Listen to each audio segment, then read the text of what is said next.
Bonjour Antoine Brender. Bonjour. Vous êtes économiste chez Candriam et vous avez écrit L'économie américaine avec Florence Pisani. C'est publié dans la collection Repères des éditions La Découverte. Alors le constat de ce livre, vous nous en avez parlé dans une précédente interview, c'est que cette économie américaine, elle est dans une impasse sociale aujourd'hui. On va s'intéresser aux outils que Trump a à disposition pour sortir justement de cette impasse. Et l'un des outils, c'est ce plan de relance fiscale massif qui doit stimuler l'économie. Alors, qu'est-ce que vous en pensez? Est-ce qu'effectivement, ce plan peut stimuler l'économie dans les prochains mois? Il faut peut-être revenir une seconde sur l'économie telle qu'elle était au moment où Trump est arrivé à la présidence des États-Unis. C'est-à-dire qu'on est sur une économie qui, après la crise de 2008, la grande crise financière, a mis 10 ans pour revenir au plein emploi, au quasi-plein emploi, c'est-à-dire retrouver le même taux de chômage statistiquement que celui qu'elle avait juste avant la crise financière. Et elle a réussi à le faire alors même que la croissance a été la plus faible sur ces 10 dernières années de toutes les reprises de l'après-guerre. On n'a jamais eu une reprise aussi faible et on n'a jamais eu non plus, pour obtenir cette reprise aussi faible, la mise en œuvre de politiques aussi déterminées, aussi bien sur le plan budgétaire, le poids de la dette publique a doublé en fait. Que monétaire. Que monétaire, puisqu'on a maintenu des taux pratiquement à zéro pendant une grande partie de ces années où il y a eu ces fameux quantitative easing. Ceci étant, la thèse de Trump, c'est que cette économie, qui a cru donc faiblement, effectivement, depuis pendant une dizaine d'années, elle peut croître à 4, voire certains jours, il dit même 6%.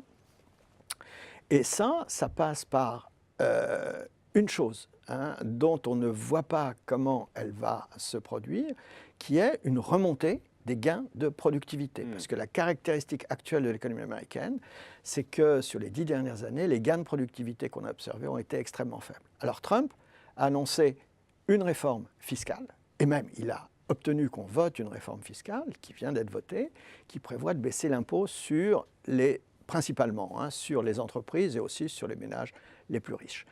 Il nous semble que cette mesure-là, elle n'est pas de nature à stimuler fortement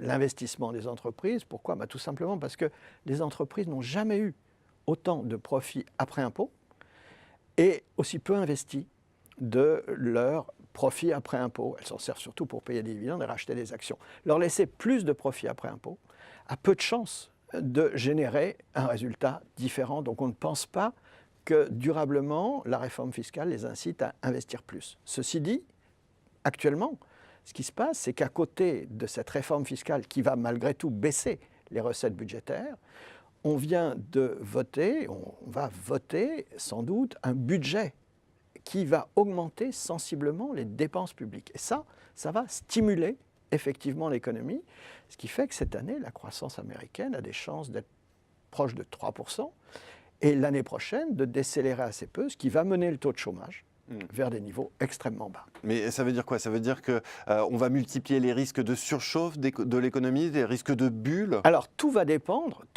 justement du comportement de la productivité. Un certain nombre d'économistes, qui ont fait plutôt partie de cela, pensent qu'il y a effectivement des réserves de gains de productivité. Ce n'est pas logique d'observer, c'est un peu paradoxal de constater quotidiennement tous les progrès techniques qui sont disponibles dans tous les secteurs et de s'apercevoir qu'aux États-Unis, mais pas seulement aux États-Unis, les gains de productivité sont extrêmement faibles. Absolument.